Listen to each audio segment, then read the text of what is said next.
welcome to the afternoon session of the final day of the conference. So we have this session divided into two parts. I think the kind of a relevant side of it is that both presentations, hopefully not only presentations, but the interactions we're going to have, the theme or what these two interventions have in common is that they really focus on engagement of stakeholders, different stakeholders, but it's about how to be in dialogue with different professionals, but also the so-called general public, how to activate the involvement in archives and how to make the most of the resources that we have, of the collections that we have for various stakeholder groups. So that's, I think it's in a nutshell what this session is about. We're going to start, the three of us, so Marco, Johan, and I. My name is Maya. We're going to start with hopefully a dialogue with you on the work that we are doing. Can I please have this slide? Thanks. On the work that we are doing in a Horizon 2020 project.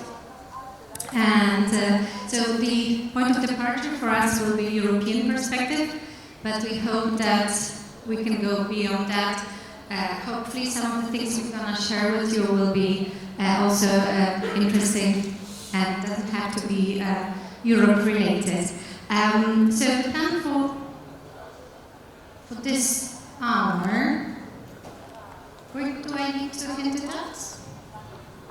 Yeah, okay. So we're just going to briefly introduce the project and the work that we are doing in it. Part of its objectives is the policy work, so trying to understand what kind of strategic decisions should be taken, what kind of directions our sector should or could take in order to become more open, in order to become more community focused, in order to make most of the collections, to open them, to have them reused. Then we really want to turn to you and to kind of have a feedback session with you on the work that we have done in the past year, and then we're gonna tell about, so we're gonna wrap it up and tell about the next steps. So, Mark, over to you. Thank you very much. So I'm going to give you, like Maya was saying earlier, a brief introduction. Brief and my oratory attitude are not really compatible, so I kept some notes to stay on time and keep it in the 5 minutes. So we have reached already an agreement on how to pronounce indices. I'm using the Latin pronunciation because indices is the plural of index in Latin, which means indicator. So I think that this meaning really explains well what the project is about. So to develop methodology for identifying and measuring indicators of the impact of digitization and reuse of cultural heritage. So some facts about the project. Indices is a 3-year research and innovation action started on the 1st of January of 2020. Funded under the Horizon 2020 program, they call Digitization, Digital Single Market and European Culture, new challenges for creativity, intellectual property, rights and copyright. This is the full title of the call, just to give you a sense of where we were operating. We have 14 partners, you see all the logo here, I'm not mentioning all of them one by one. We have coming from 8 EU member states.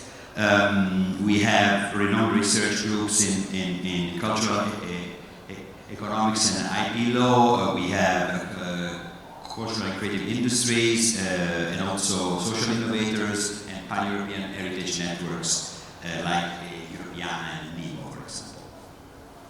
The project collaborates also with associations like Creative Commons and Europa Nostra.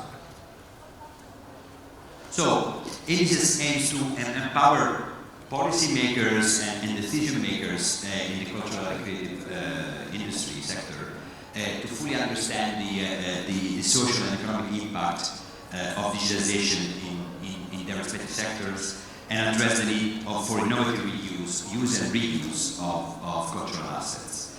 We based our research, we started from the assumption of the whole research of Pierluigi Sacco. I don't know if you have heard of him, I read his research, that postulates a shift from different regimes of cultural production or value creation. We have taken into account that this shift is not linear, in the sense that these regimes can coexist, and actually they coexist also today, so it's not that one dies and then comes the other. We have first the culture 1.0, this for the patronage, which has an hybrid approach to cultural heritage. Heritage is for connoisseurs, and cultural institutions are the only holders of the gatekeeper of the holy knowledge in the temple of culture, let's say. We still have an example of this regime. Then we have one that is quite spread lately, is the culture 2.0, cultural and creative industries. Here, attracting people and making profit is the priority. Heritage is for customers, basically. And the model is based on large passive audiences. And finally, we have the culture 3.0, which is the regime that we focused on, and we think is the one towards which we are going slowly, which is involving everybody in the production, curation, circulation, and conservation of culture. Heritage is made, preserved, and enjoyed by communities, and there are blurred boundaries between the producers and consumers of culture. So we go towards the so-called prosumer. We have a lot of examples in several platforms like Data Art or even YouTube.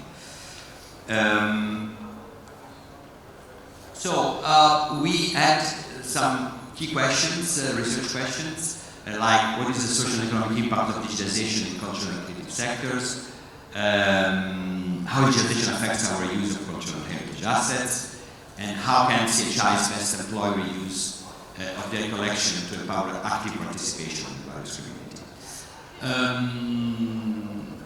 And of course, a consequent question was also which are the steps needed to go towards this and prepare CHIs to this digital transformation and to go towards the needs of communities. The answers, let's say, or better, the output that we produced following this question were a set of policy recommendations. This is what we are going to discuss today, but also a data observatory, a self-assessment tool for CHIs to assess how they can adapt their strategies and their impact, and even a training course in the form of a MOOC addressed to cultural experts and professionals to support them in implementing their digital transition strategies.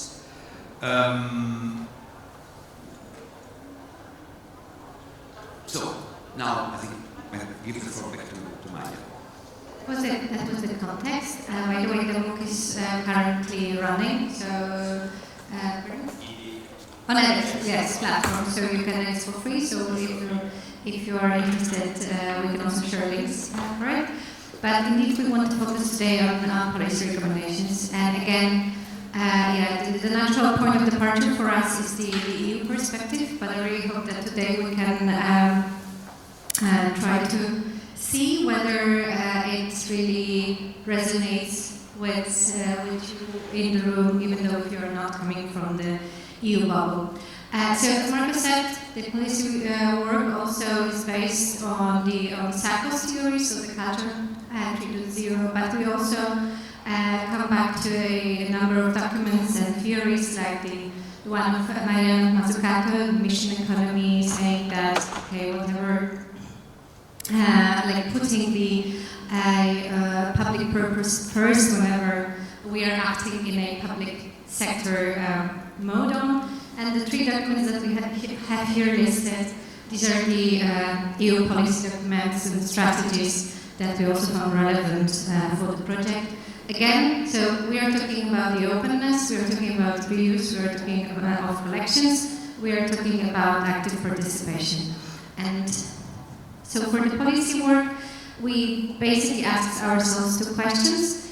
And we wanted to know on a very more general note how to ensure that the CHIs operating in the digital realm can best fulfill their mission and address the current needs of the society that they are active in, and what steps and changes are needed to make these organizations open, community-focused, and digital, and make the most of it. We didn't do it like just the three of us or our team making thesis. We invited our colleagues, mostly Europe-based again, to the process. These are just screenshots of online workshops we held online, focusing on those four areas: so ethics, digital public space, that's a big thing in Europe, types of reuse, digitization, but digitization for access, again with a very specific focus. I think in total we involved more than 50 people in the process of creating these recommendations.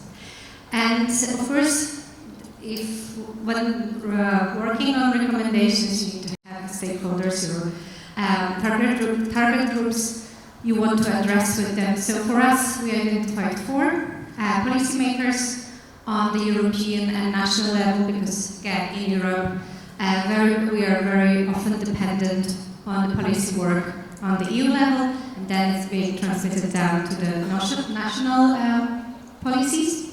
Then the heritage networks, because we believe in the power of networks, or different networks, professional networks. Then professionals, CHI professionals themselves, so archivists, librarians, curators, people working in the cloud sector, and then those collaborating with them, so researchers, educators, creators, and but we very much hope that at the end, so the work that we are suggesting, so the path that we hope we'll be able to take, they will have an impact on the society at large. So, in a nutshell, we came up with 5 policy recommendation areas. The ones in kind of, thank you, the boxed ones, are the ones we would like to focus with you today. The first one is a bit like an umbrella one, so it's really about anchoring the public mission of the organizations in the digital realm. It's really about understanding the shift, the impact of the shift, and how to support organizations in doing that. The second one and third I'm going to skip because we're going to jump to them in a second. The fourth one is built around the current discussion that we are so the discussion we're currently having in Europe about the digital public space and how heritage sector can contribute to strengthen this space and to shape it actually, to make sure that it works and answers the needs of different communities, stakeholders that be involved. And we're going to jump to the fifth one in a second too. So, as you can see, there are lots of topics here because it's community, it's still about digitization, but with a very clear focus. It's about a bigger discussion on the digital public space, of something that is happening on the EU level. But we also tackle ethical questions and the big theme of the public mission. But for us, again, it's like a starting point. So that's in a nutshell, and now I'd like to suggest that we try to jump in together into those 3 recommendation areas, and we discuss them more in detail. And Johan will tell us how we're going to do it. Yeah, so this what we'd like to do together with you is to look at these 3 recommendations and enter into a dialogue. So what will happen is that we will introduce them a bit more, and then we would ask you to respond to them. And so basically ask yourself 2 questions, and I think it's good is, as you are listening along, make use of those notepads and pencils to write down what you like about these recommendations, thinking about how they would make your life or your work better. And also, secondly, also to ask this question about what do you think are challenges as these are implemented, and what kind of advice would you give us to make sure that we get impact as a result of these recommendations? So, and we have, I think, maybe 10, 12 minutes for each of them. So again, I would encourage you to take a pencil and to draw a line from in the middle of your sheet, from the top to the bottom. One end, write down some notes what you like about this, and the other is, okay, this might be quite tricky, but this is what I think you should also be thinking of in order to address that challenge. Is that clear? Yeah, and we just after each section we would just go around and people can share their thoughts. We just have a nice conversation. Yeah. Okay. Yes. Excellent. Thank you very much. Don't feel intimidated. Just really, we would like to understand if we went into the right direction. If I came across as intimidating, you're not. I'm really. No, you're not intimidating. You are at all. Yes. This is all for me. Okay, so the first recommendation area is this one: empower democratic and community-focused CHIs. So just to clarify, today we focus on the first one last, so on the Audiovisual Archives. Right. This is important because these recommendations were thought in the broader cultural heritage landscape. Here we would like to focus more on the Audiovisual Archive.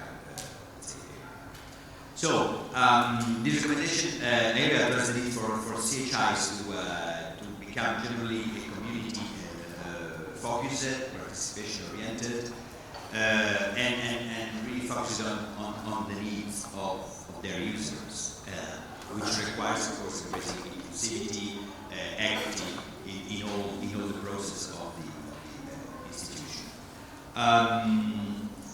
One consequence of this recommendation is also that cultural heritage institution must aim at creating opportunities for their communities, for their users, to co-create and reuse their heritage collections. So they have to, in a way, transition away from their role as knowledge gatekeepers and the only authorized interpreter of heritage, and let also communities to interpret their heritage and create and contribute to their heritage, which is clearly something that was not happening in the Culture 1.0 regime that we saw before.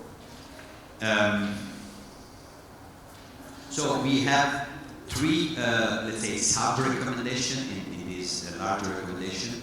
The first one is a recommendation to institutions to review and enhance their operational principles and practice to support participation and co-creation.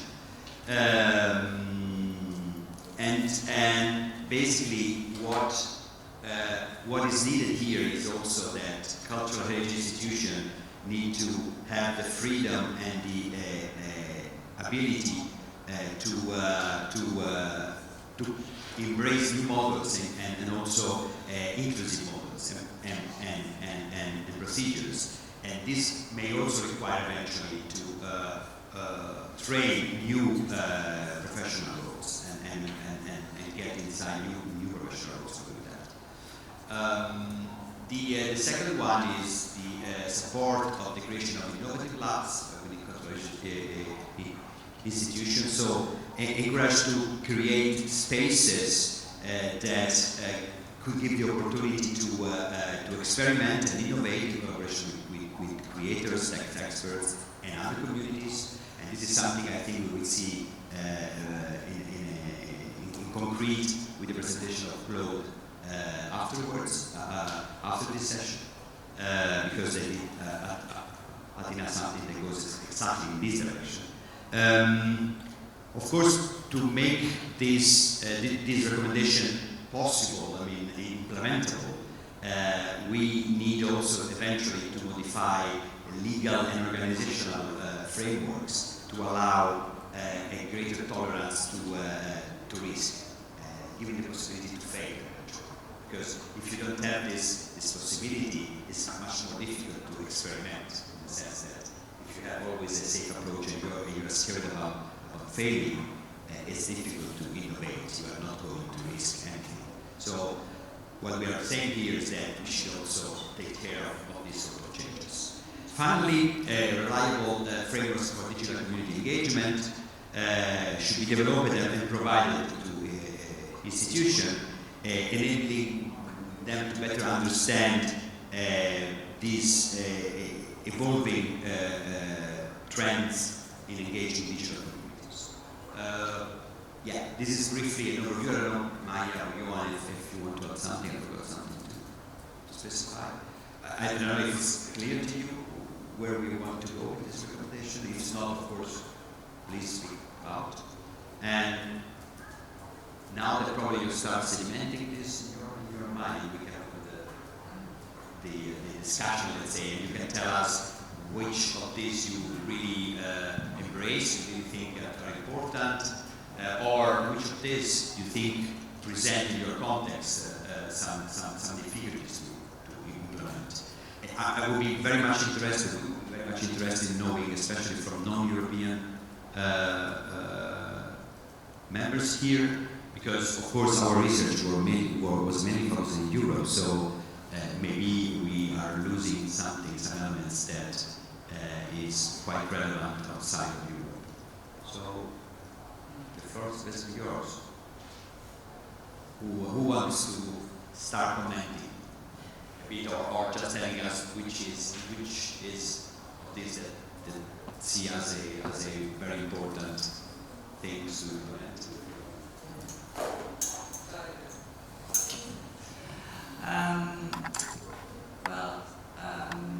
From Ina's experience, I think we share most of these objectives, but we have some limitations.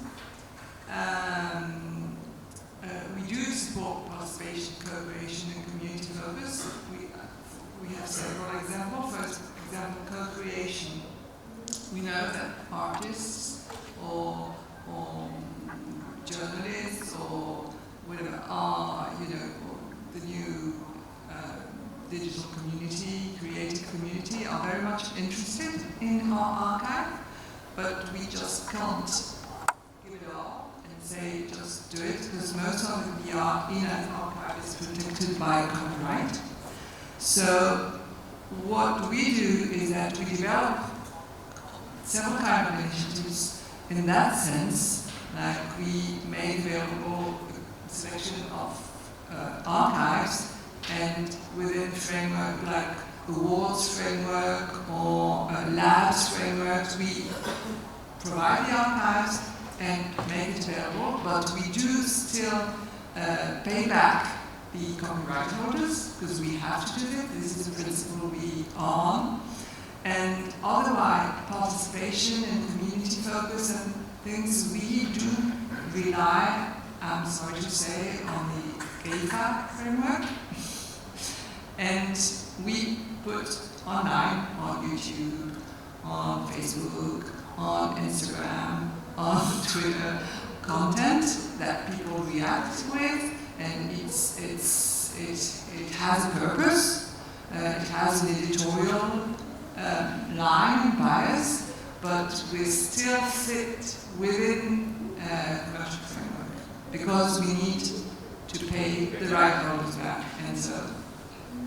Basically, you are saying that copyright is something that limits you a lot in embracing this. It does, because most of the collections are protected by copyright. To respond to that, I think we see this policy work and having these recommendations in place to be able to have a discussion on the direction for copyright change to another within, again, the European context. But we just recently in Europe, so 2019, we had a new directive on copyright, but we already see that perhaps, hopefully, there is room for more. Of course, it's going to take time, it's going to take years, but I think this is how I see this work, that it shows like the need from the sector, and if we want the sector to be inclusive and to build around communities, and also reuse collections, that the change has to, of course, be on the copyright field as well, or at least there has to be some tweaks integrated And yes, it's going to be a slow process, it's going to be very difficult, but I think we need to have these kind of impulses, and that this is just one of them. I'm Alistair Scott from Edinburgh Napier University. The project I was talking about earlier is in collaboration with the National Library of Scotland and their Moving Image Archive. And I can think of ways in which the National Library of Scotland is doing all of those three things, but they're doing them on a relatively small scale because as a national institution they continue, as Claude said, to value their principal objectives. And they're not going to change that, and their funders are not going to change that. But they have I can think of interesting projects, and I wonder whether your project can track best practice in doing these sorts of things in different cultural organisations. But doing it with art galleries, doing it with archives of moving image, The NLS has reused material which is copyright free, has used copyright material with people who were in the original copyright material, using it for a tool for oral history, for new developments, and in terms of finding new audiences to come into these institutions because of this innovative new use. So I wonder whether it would be an interesting thing for you to find selected case studies which can be inspirational. This is something we did in the program. We started exactly from this side, so looking around what is. Yeah, so that exactly. So these recommendations are built on case studies. So like examples of projects that were made possible thanks to the different factors, and that's also why we invited so many experts to the process to gather them. But also part of the work in the project is we have dedicated, we call them, that's jargon, work packages, and they are really purely dedicated to research. So we really try to gather first arguments and then come up with policy, but we are also now in the process of setting up a platform where we will also share them. So please keep track on indices. How do you pronounce it? How do you say it? Yeah. So yeah, I say it differently. I don't have the Latin background. So it's we hopefully also gonna share those case studies there. I think Johan, we have to move to you now. So we can assume that most of you think it's a good idea to focus on more community engagement. That's great. So this recommendation talks about digitalization and reuse. Just like the last one, we have three elements to this. So first, this goes a little bit, this relates, I think, quite a bit to Claude's comment about intellectual property, namely what we think that lawmakers and governments should be looking into is when they award funds to do digitalization or more broadly projects in the cultural and creative industries, to put in those, let's say, contracts that the result of these projects are, will be, wherever possible, made available to the public. So it might not sound like a game changer, but when you look at it, in many cases, this requirement doesn't really exist. So we think that this is something that policymakers should look at. Second point is, I'm super curious to hear your thought about this. This is about pooling infrastructure. So what we mean by this is the following. You have to imagine that there are like a vast amount of cultural heritage organizations that, if they aren't doing so yet, they will be looking after more digital collections, because this is how culture is created. This is digital. So then there's an interesting question: that arises. So are we going to then create X amount of digital infrastructures, of, let's say, storage infrastructure, and also all the knowledge that is needed to actually manage those storage infrastructures, and spend considerable amount of resources on making sure that these individual infrastructures are operating well, or, and this is something that we started thinking, and now I think we should advocate for, to think a little bit more broadly about what is the, let's say, the fundamental mission of an organization. Is the fundamental mission to operate a high-end digital infrastructure, or is it to make sure that the collections they are custodians of are made available for the general public and other user groups in a way that is durable and sustainable?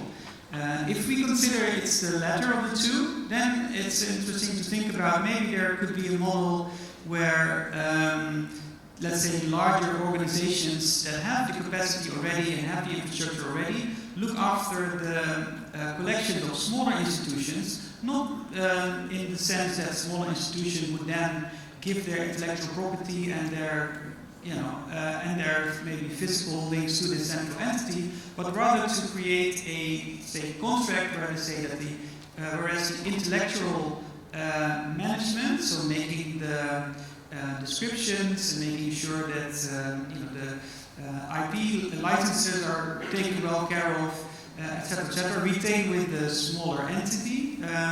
The larger entity could take over the infrastructure as a service. So it's quite a fundamental point. It sort of thinks about what is more important, the organization or the collection. And if there is now a shift towards pooling these resources, that means that smaller organizations could then keep doing what they're good at. For instance, reaching out to end users, breaking ground for new services, rather than to worry about, how do I get staff to operate my, high-end IT system. So that's what's behind those two words. And second, the third bit relates quite a bit with the first. This is about how do we select material, or how do we prioritize collections to be digitized. And what we within our extended group of experts think that it would be good to think about the user's needs first, so prioritize collections for digitalization when there's a specific request for them. So with this, maybe given that this is quite vast, and I talked about 3.2 more, do people think that this pooling of infrastructures is a good idea? Or is it a stupid idea? Or maybe a bit of both? Who wants to reflect on it? Well, I think of course it's a good idea, but I'm just thinking, I'm in an archive of a public service television corporation. Of course we have cultural heritage in our archives, but we have always a layer of production in front of us, so it's very difficult. I would love to could use all these advice and use EU funds to get our cultural heritage out. But right now, in Denmark, it will be the National Library who are going to open the archives from DR, but they don't get money and we have problems with the old materials because it's not a full broadcast. It's parts, it's raw materials, and all of it is cultural heritage. But we don't know how to, it's just in our archive, but it's really difficult for us to use this, I think, as a public service corporation. I understand what you're saying. I think in many cases, so that's one of the things I like about this community, is that it's very diverse. It's like broadcast archives, but also, where I work, it's like an audiovisual like something like Heritage Organization with Museum attached. We're very closely aligned to INA. So for us, to think about sharing this infrastructure might be more straightforward than for a public service media organization. Yeah, that's an excellent point. Would you also like to comment on one of the points? I think we are, pretty much same situation as Louise's organization. I work for this Finnish public broadcaster, and I think it's extremely difficult to open up our archive totally because of the copyright issues. And in Finland, at least in Finland, the copyright organizations are very powerful, and they don't want us to open our archives.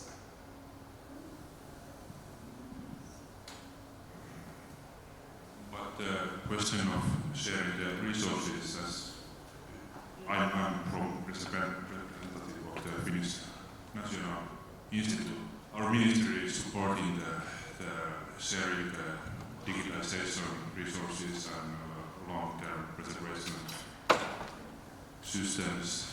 They have law on it, and I think if it could be like something that why they could participate and smaller institutes, private organizations, so they could all share with the public sector and with funding and collaborative planning. I think it would be good to have public sector and private sector to cooperate. That's a great point. Do you want to say something? Yeah. I just wanted to say that we fall under a national institution under the Department of Arts and Culture, but this is actually something we've toyed with this idea because there's so many small projects that do very interesting work, but they have no resources to keep their records, or even if the audio-visual material that they do. So it's something I think we should really, I like this idea, I think it's something that we need to pursue quite actively.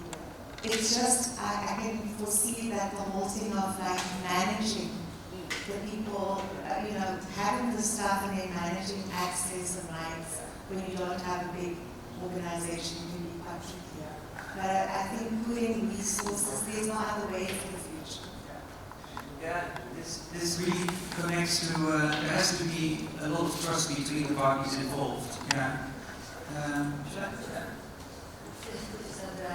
Just what we saw on project we work on at INA abroad with several institutions involved, very often we come with this idea of putting the force together to make things because there is little means, but we see a lot of resistance, fear of losing content, of not being able to control things. So I think depending on situations, I won't generalize, but there should be a very reassuring frame for this, and so this is just what we saw that it can be difficult for institutions to think like that, even if they know, like Mary said, that there is no many other options.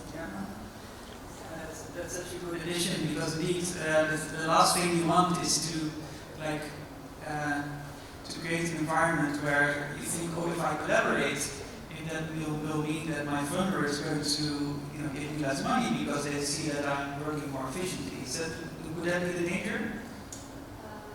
Or am I being over dramatic? I was more thinking of sovereignty on the content. This word is very difficult for me in English, but I was thinking more of sovereignty on the content and to discover losing in a way the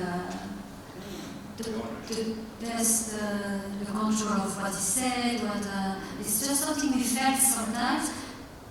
I don't know until which point it can be I think we can go over there and do things, but it's something we felt very often. That's why I wanted to share this. Yeah. Yeah, we have two.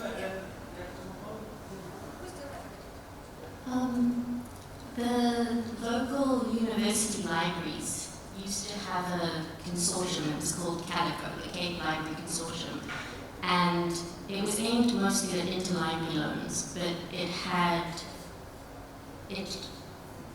what it came down to was that you had backups of your catalogue on shared servers, and there was a system administrator that ran all of that. So it can be done. It's just getting people to agree to do it. So if I may just tinker to follow up on this. So what do you think, why do you think that this worked? What are the things that made it work? I think what made it work is because it was a group of university libraries. They were all sort of equal in terms of how they were funded and how much funding they had. But what it came down to was it meant that that UCT could collect certain things and then Stellenbosch would collect something else and UWC would collect something else and then you could all share. Whereas if we didn't have that,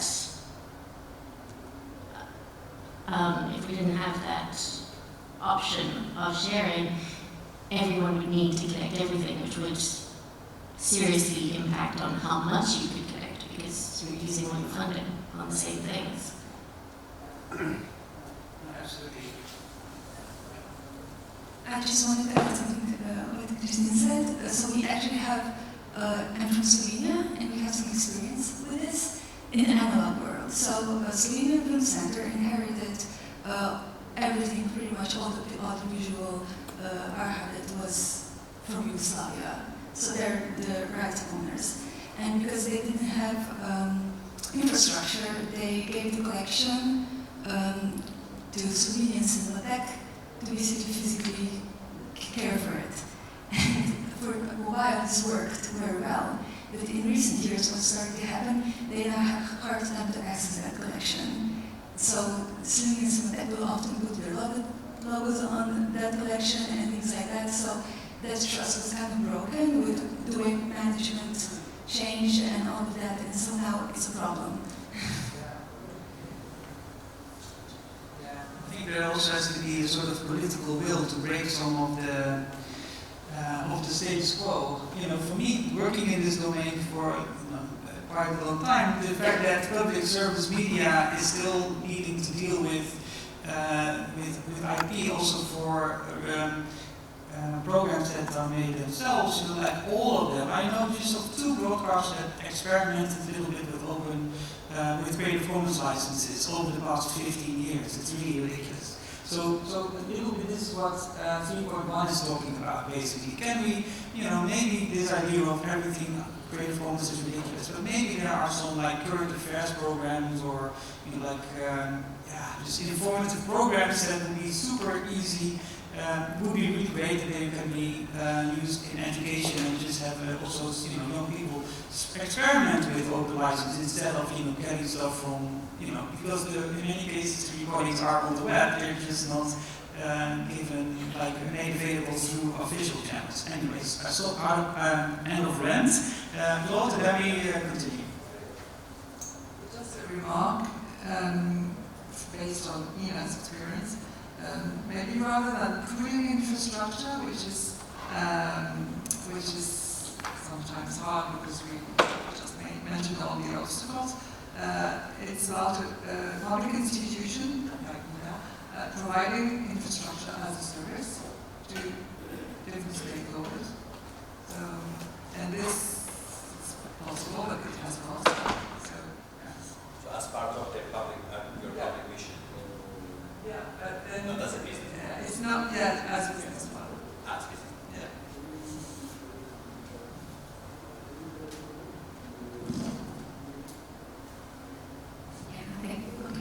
So thank you for this. Very informative also for us. Because I should probably mention that at the very beginning, this is still a work in progress. So we can still add, adjust, change also wording, which is I think very relevant when you're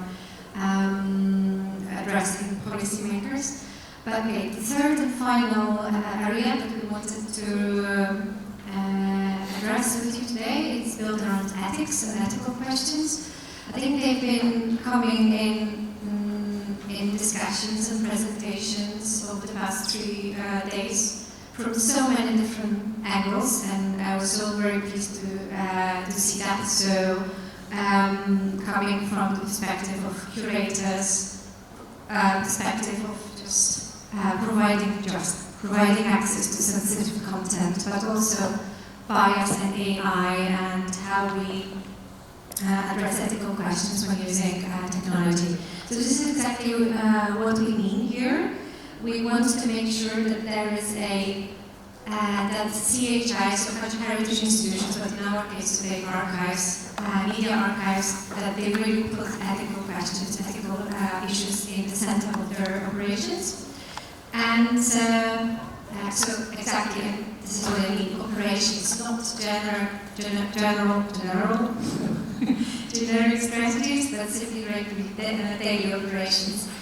And for us, the starting point here is to identify and address the current ethical challenges. So it's also about environmental issues. It's also about environmental issues linked to being digital. But it's also about, of course, societal issues. It's about releasing or giving access, providing access to content, to sensitive content, etc., etc.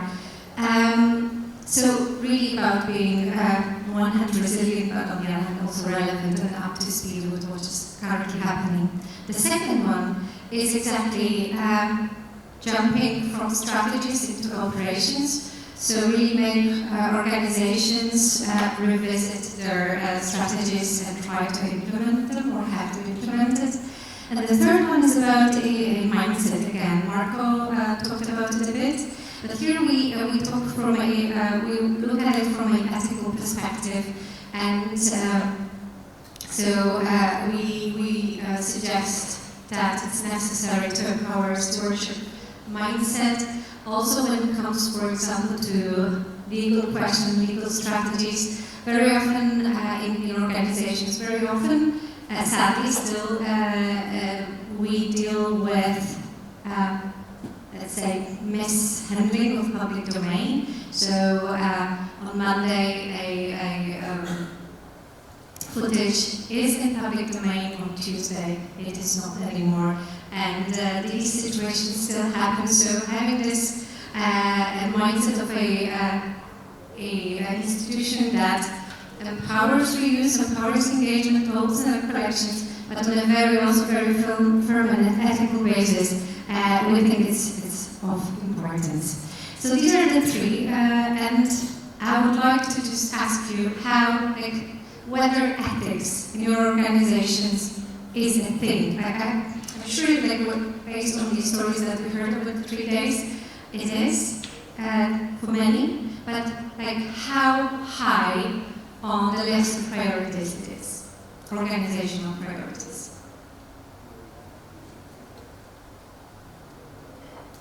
Luisa, do you want to go first? But your question was quite difficult, I think. But I think all of us are thinking about ethical questions also when we use archive clips and whole broadcasts. I think that it's very important in the future that we don't just delete what was had bias in the past, because then we'll make the same faults in the future. So I think that the way to make solutions about ethical questions is that you have to make metadata that don't have bias, and then explain that this is from the 50s and at that time it was colonial and but we shouldn't delete our history. So it's very important, because we see it also in Denmark now that we had the colonies in the Virgin Islands, and we thought we were so good, and suddenly we see that we were not better than any other colonial the master, and I think it's a problem just to destroy the sculptures, and so you need to think about it. Probably what would be interesting to know is if there is some actual practice in your institution that are tackling these issues. So there is a program or a project running to tackle these biases or analyze a collection for bias. So you have this in your... We don't have that. I don't have we it. think about biases.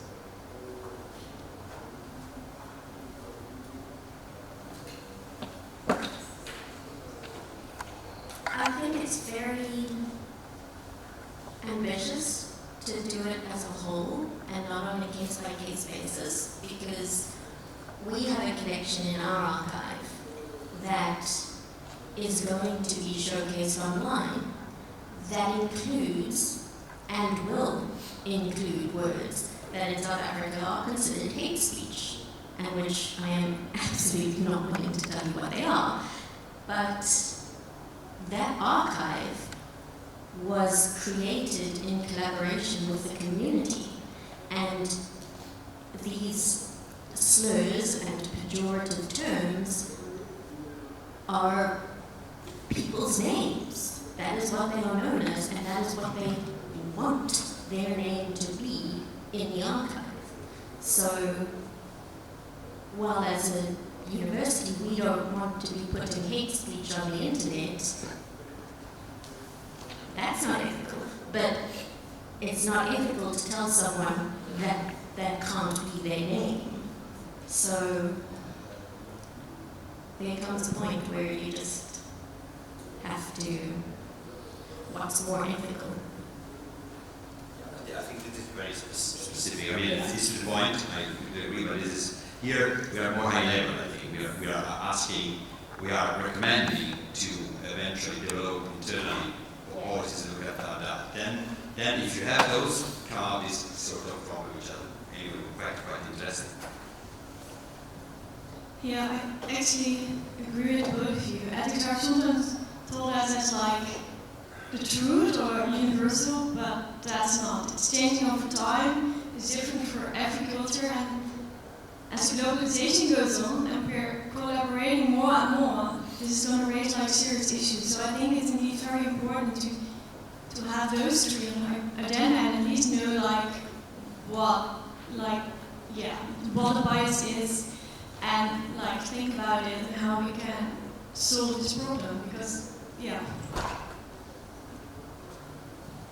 Just briefly comment, I think this is exactly what we meant here. It's not about now having something set in stone that, okay, this is going to be like this. It's about having these discussions and having an approach in it as an organization. And then these are all the questions you raised. They're so difficult to be answered, but I think, the discussion is in the first place, and then, if possible, having an approach, institutional approach to that, policy, could be, I think, only helpful. So, wouldn't you say that as an archivist, the very high ethical thing is to keep the archive as it was created, to keep it intact? I think that's the very high priorities of ethical issues in archives. Again, I think that here we're talking about a specific approach. I think that obviously it's good to keep track of what happened in the past, so just deleting things were not appropriated is not serving, it's not doing a good service, neither to the community, neither to the archive. But I think that the participatory approach that we were also invoking in the first recommendation we quoted here, so the fact that we have to encourage institutions to co-create and have a participatory approach to heritage, involving the communities. This applies also here, because then you will see exactly what you were saying about your experience, what you consider inappropriate instead for the communities is absolutely normal. So and of course I don't think we have to fall back in the patronage as gatekeeper, the knowledge say no, this shouldn't be said, and so we delete it. This is something that should come in agreement with the communities that own also this communication. So, any other comment from this side? I was just wondering about one thing. What about archives in countries where archives are not important to communities? I mean, there are countries in which administrative archives and audiovisual archives are not part of the culture because there are other ways of transmitting knowledge and history and things like that. But archives exist because they are part of the history as well of all colonial states. For instance, I think of some colonial states in which the white people came with their own habits and then created content and archives. And how to make the link between the original culture of the people and the archive of today. It's just a question I asked myself, because when we come and speak about archives to countries like this, how could we create this link between people and archives? And it's related to a ethical question. Should we invent new forms of giving access to archives which would be more closer to the culture of people? It's just a question I have this time, so I share it with you. I think that one of the things that Christine is just touching on is the debate that in South Africa we have endlessly, because the formal archive, when we speak about archives, we always think of a formal space, but there's so many archives that exist in our everyday lives that we come across, and that are just fragmented, but they exist, and they've existed they've been transmitted at all times. So I think it's very important to, the question that you raised is something we really need to take with us, that we build a connection between the two, and that the one isn't seen as more important than the other, because otherwise you lose people's interest if you don't show the connection and the respect between the two. Because people are actually interested in those archives where they can see what was actually planned and executed. So it's not that they don't have an interest in that, it's just how we bring, I think, all of those elements together. I think I'm not sure if I know how to answer this question. It's super difficult, but also coming back to your presentation earlier today, so about your collaboration between INA and with the Oomen Museum, I would say that this is exactly it. So it's about being in dialogue and having these questions asked. And then comes awareness raising, then comes capacity building, and using all the talents gathered in the room. And I think, to me, bringing ethical questions to these discussions is an excellent starting point. And I think we don't have fixed scenarios in the time. But as long as we are open, as long as we are putting those ethical questions in the center of the discussions, and we keep saying inclusive, but if we really mean it, then it's still powerful. So if the respect is there and the willingness to be in the dialogue is there, I would say that's the only way forward. So it's a certain point. But I think so. Yeah. I would say we have to make a stop here to close the space users. But I just want to thank you very much on behalf of Marco and Johan for the time. We really appreciate that this was a conversation and not just us talking. Can we just go back to the final slide, please? Just for a second. Okay. Just to wrap up. Yeah. So there's one more in this one. So if you'd like to reach out to us, get in touch, talk more about this policy work, or just please follow indices. We should have this final document released in November, and we would love to hear back from you whether the final document resonates with everyone. And